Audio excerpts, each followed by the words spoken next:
4 डिसेंबर देवाचे पहिले वचन. प्रेज दी लॉर्ड. आज आपण बायबलमधील सर्वात महत्त्वाच्या वचनांपैकी एक पाहणार आहोत.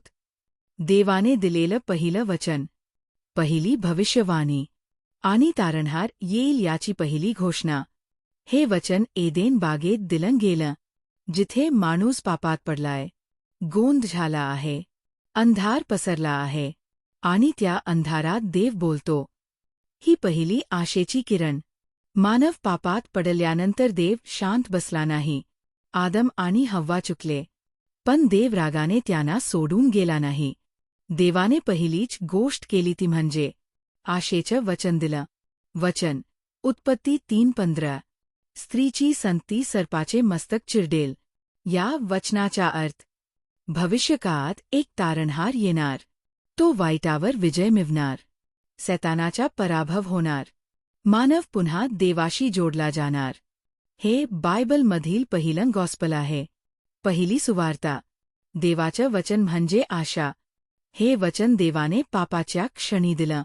लक्षात ठेवा, देवाने हे वचन माणूस चांगला असताना नाही, तर माणूस चुकीत पडला असताना दिलं. यातून आपल्याला एकच सत्य समजतं. देव आपल्या चुका पाहून आपल्याला सोडत नाही. तो आपल्या चुका पाहून आपल्याकडे येतो. तारणहार, येशू ख्रिस्ताची पहिली घोषणा. स्त्रीची संतती म्हणजे येशू ख्रिस्त. त्यानेच सैतानावर पूर्ण विजय मिळवला. त्याच्या मृत्यूवरून पुनरुत्थानामुळे आज आपल्यासाठी आशा आहे. वचन, 1 योहान 3:8. देवाचा पुत्र सैतानाची कामे नष्ट करण्यासाठी प्रगट झाला. हेच आहे देवाचं पहिलं वचन पूर्ण झाल्याचा पुरावा. एक, देवाचे वचन तुमच्या जीवनात किती महत्त्वाचे आहे. 2, सध्या तुमच्या जीवनातील कोणत्या अंधारात तुम्हाला आशेचं वचन हवं आहे. 3, तुम्ही आज देवाच्या वचनावर विश्वास ठेवायला तयार आहात का. कमेंट करा. देवा, तुझे वचन माझ्या जीवनात पूर्ण होऊ दे. उदाहरण, एका छोट्या गावात एक शेतकरी राहत होता. एकदा वाद आलं. त्याची संपूर्ण पिकं नष्ट झाली. घरात अन्न नव्हतं. भविष्य अंधारमय होतं. त्याला वाटलं, आता काहीही शक्यता नाही. तेव्हाच एक वृद्ध माणूस त्याला म्हणाला, बा, जरी जमिनीवर काही दिसत नाही, तरी बीज मातीमध्ये जिवंत असतं. तू फक्त मेहनत करत राहा, उद्या बदलून जाईल. त्या शब्दांनी शेतकऱ्याला आशा मिळाली. त्याने पुन्हा पेरलं आणि पुढच्या हंगामात दुप्पट पिकं मिळाली. मित्रांनो, तसंच देवाचं पहिलं वचन अंधाराच्या काळात दिलेली आशा आहे. देव म्हणतो, तुझ्यासाठीही उद्या आहे. मी तुझ्याकडे येत आहे.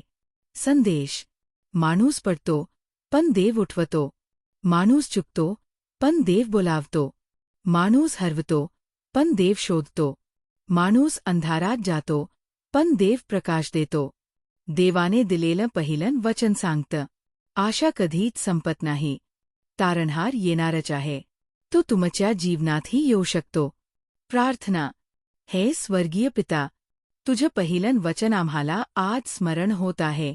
तू पापाच्या अंधारातही आशेचा प्रकाश दिलास. परमेश्वरा, आमच्या जीवनातही जिथे अंधार आहे तिथे तुझं वचन चमकू दे. दुःख, भीती, चिंता या सर्व गोष्टींवर तारणहार येशूचा विजय होऊ दे. देवा, आज प्रत्येक प्रेक्षकाच्या हृदयात आशेचा दिवा लाव. तुझं वचन त्यांच्या जीवनात पूर्ण होऊ दे. तुझी कृपा, तुझी शांती आणि तुझं रक्षण त्यांच्या घरावर आणि कुटुंबावर असू दे. येशूच्या सामर्थ्यवान नावाने, आमीन. अगर आपको वीडियो पसंद आया हो तो प्लीज लाइक करें और चैनल को सब्सक्राइब करना न भूलें.